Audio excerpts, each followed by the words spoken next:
I've been living on this beautiful planet for 72 years and played guitar for 64 of them. Music has blessed my life. Music has shaped my life.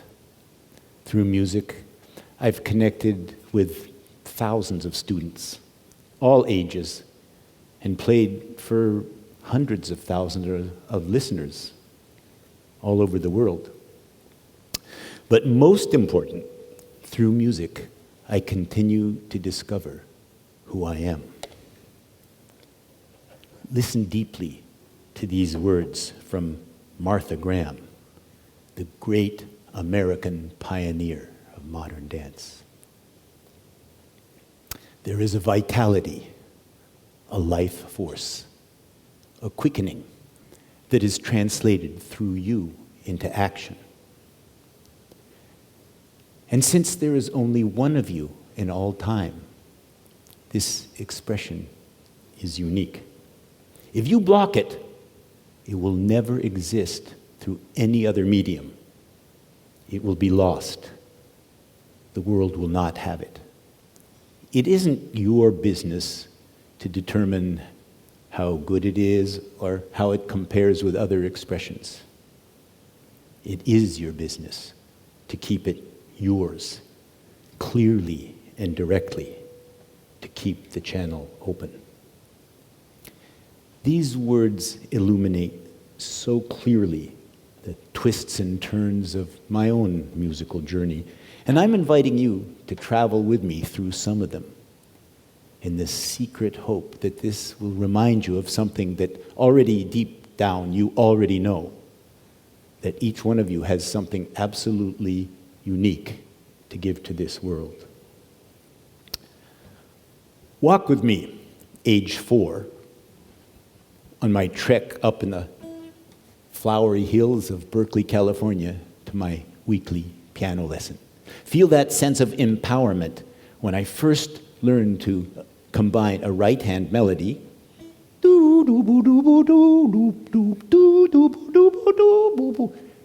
with a left-hand accompaniment.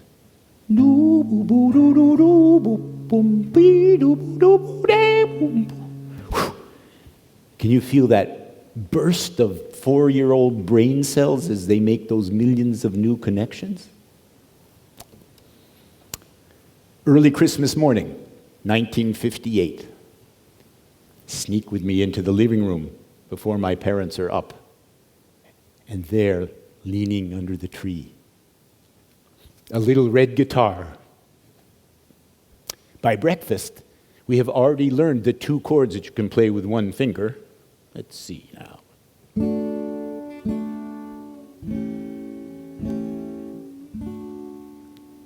And we sing for our doting parents an old nonsense song from our childhood.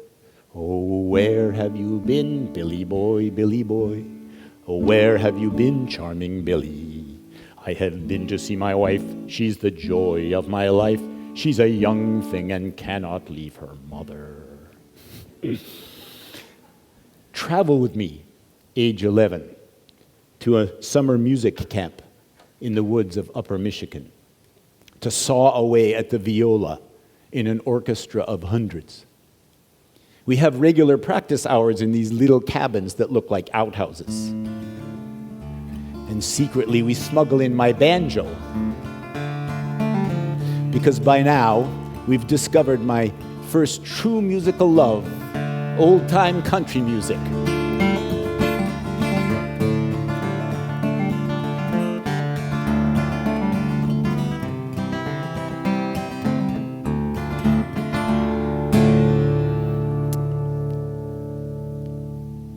'63.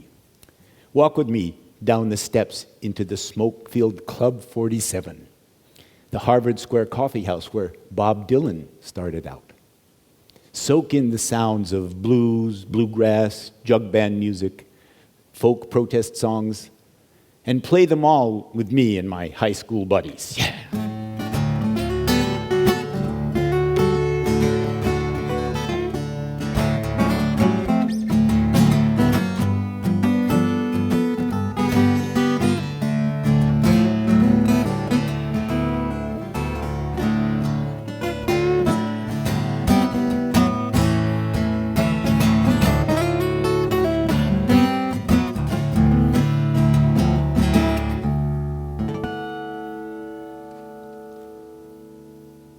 1968, an incredible year in politics, in war, and also in music. The Beatles, Jimi Hendrix, The Doors, The Stones, Aretha Franklin, all straining the radios of cars and the speakers in teenage bedrooms. And I'm entering Harvard, clean cut in my jacket and tie. If you dare, come with me into the classroom of Music 51, the dreaded music theory boot camp, and get drilled daily on Bach chorale harmony.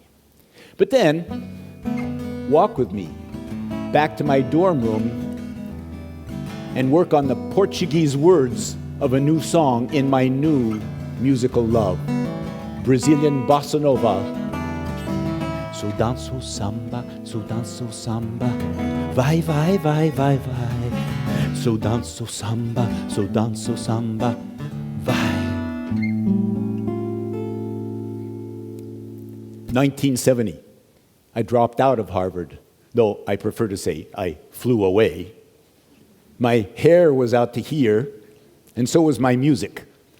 We called it free jazz. Endless flows of improvised notes so dissonant that nobody ever wants to listen. Then in a few months, I found myself in Rome, Italy, studying with a master of classical guitar. How did that happen? This hippie rebel had landed in the birthplace of European civilization, studying an old, maybe dead tradition. My teacher was a tyrant. He made me stop all my other kinds of music, all my other styles, and I had to sit in front of a mirror for hours a day, playing open strings, observing the minute muscle movements of my right hand. After a few months, he let me play a simple study.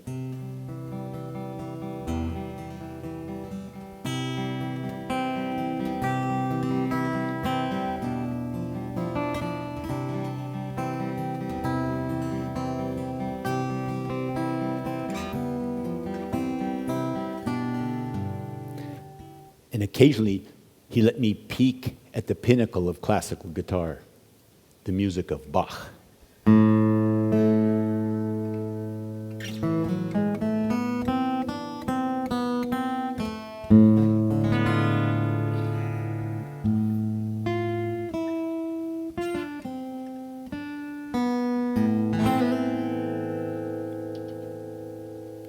So, the path zigs and zags into my 30s. And it's 1985. I'm in Prague, working on my PhD thesis in serious music. But an old friend, jazz pianist Martin Kratochvíl, invites me to a theater club to give a lecture on my work. And without telling him, I bring my guitar along. And in the middle of the lecture, I take it out, and I say, "Hey, Martin, come to the piano." Now, mind you, we had never played before. And I said, "Let's do an experiment. Let's try a 12-bar blues in G, medium bebop tempo. Are you ready?" He was a little taken aback, but here we go. A one, a two, a 1, 2, 3.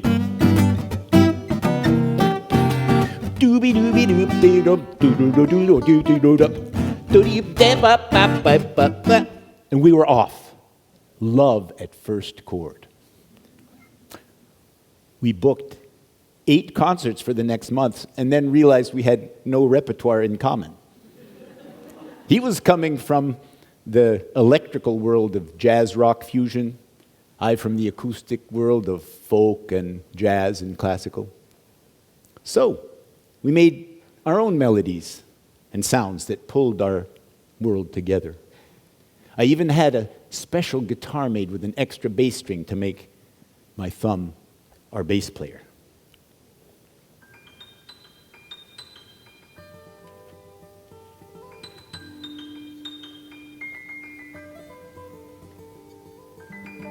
Hear how the instruments intertwine? how we flow fluidly from improvisation to composition,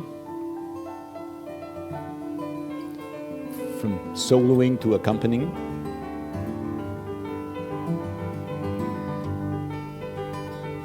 It was this musical partnership that made me decide to stay in Czechoslovakia 37 years ago. I'm still here. We've recorded 15 albums, played thousands of concerts, from communist houses of culture to New York jazz clubs, in inspiring venues from a lakeshore festival in northern Finland to an ancient amphitheater in Cyprus. So, how did I get from here to here?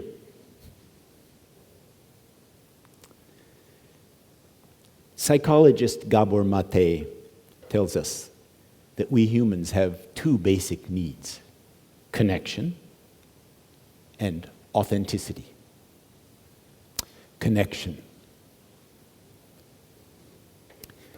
These 6 strings vibrating in some kind of magical order have connected me with Martin, to all the places I've lived, to the people I've played for, to the cultures whose folk traditions I copied, to this, my adopted country, to my children and grandchildren as I played them to sleep, to you. It's so beautifully expressed in the words we heard from Martha Graham 10 minutes ago. So I want to give my own version.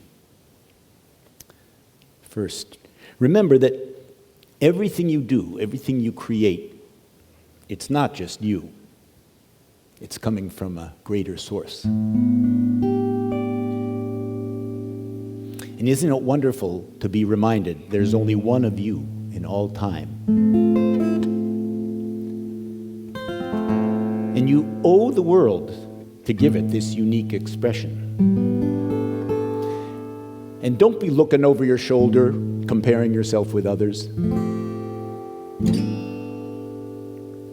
I want to be clear. This advice is not just for musicians or artists. Whatever you love to do, whether you're 15 or 75, however the world will value or ignore your accomplishments, this is all you have to do.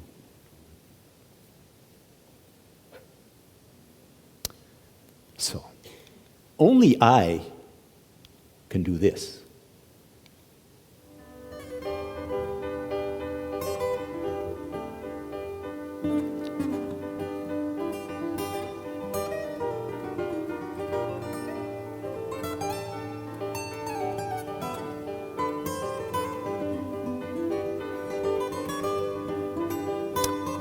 What is it that only you can do?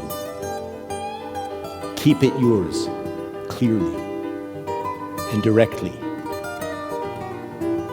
Keep the channel open.